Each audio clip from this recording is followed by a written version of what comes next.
Halo semuanya, perkenalkan saya Anjeli Kesuma Dewi dan pada kesempatan ini saya akan memaparkan analisis mengenai sampling dan validitas penelitian berdasarkan studi kasus kepuasan pelanggan pada ShopEase terhadap layanan pengiriman cepat. Oke, langsung saja kita pada pembahasannya. Kasus ini membahas penelitian kepuasan pelanggan ShopEase terhadap layanan pengiriman cepat, namun terjadi kesalahan dalam penentuan populasi dan sampling, sehingga hasil penelitian tidak sepenuhnya mewakili seluruh pelanggan di Indonesia. Dalam penelitian ini juga terdapat beberapa kesalahan dan penentuan populasi serta teknik sampling yang mempengaruhi validitas hasil penelitian. Langsung saja kita pada pembahasannya.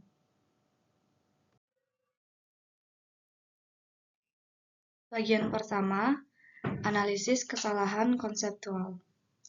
Untuk populasi, didefinisikan sebagai seluruh pengguna aktif setahun terakhir, namun hanya yang 3 bulan terakhir diakses.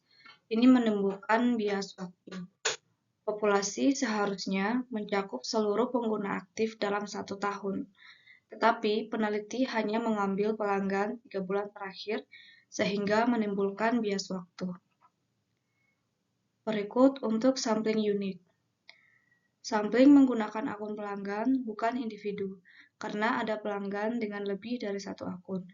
Hal ini menyebabkan duplikasi elemen dan salah representasi individu. Unit sampling yang digunakan adalah akun pelanggan, bukan individu. Padahal, satu orang bisa memiliki lebih dari 1 akun. Ini membuat data menjadi bias dan tidak mempresentasikan individu yang sebenarnya.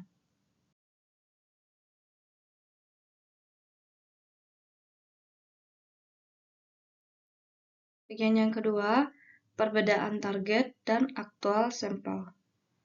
Target sampel awalnya adalah 5.000 akun yang dipilih secara acak. Namun, hanya 3.800 responden dari kota besar yang memberikan data. Akibatnya, pelanggan di daerah rural tidak terwakili, sehingga validitas eksternal penelitian menurun dan hasilnya tidak bisa digeneralisasikan ke seluruh pelanggan ShopEase di Indonesia. Perbaikan prosedur sampling. Untuk memperbaiki hal ini, peneliti sebaiknya yang pertama, menerapkan stratified random sampling berdasarkan wilayah seperti urban dan rural. Terus, yang kedua, menggunakan unit individu dan bukan akun. Yang ketiga, peneliti bisa menyeimbangkan proporsi responden sesuai data pelanggan di database. Dan yang terakhir, mengirim reminder untuk meningkatkan respon di wilayah yang kurang terwakili.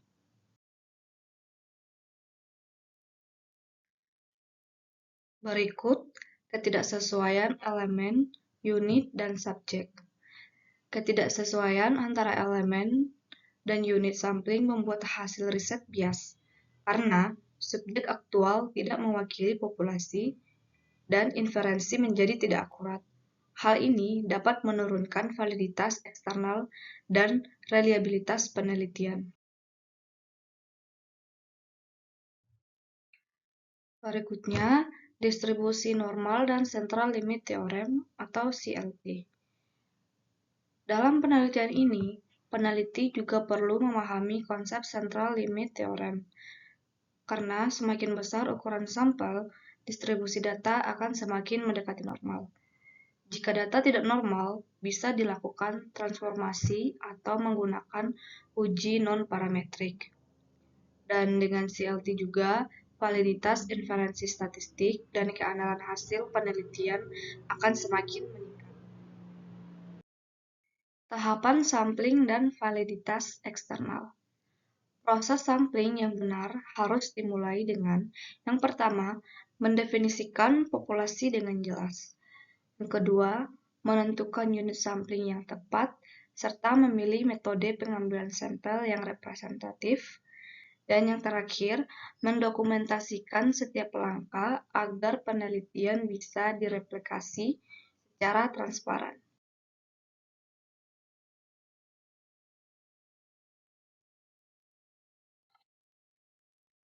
Untuk yang terakhir, kesimpulan. Hmm, jadi, kesimpulan pada penelitian ini adalah proses sampling yang benar harus dimulai dengan mendefinisikan populasi dengan jelas, menentukan unit sampling yang tepat, serta memilih metode pengambilan sampel yang representatif. Dan terakhir juga harus mendokumentasikan setiap langkah agar penelitian bisa direplikasi secara transparan. Terima kasih.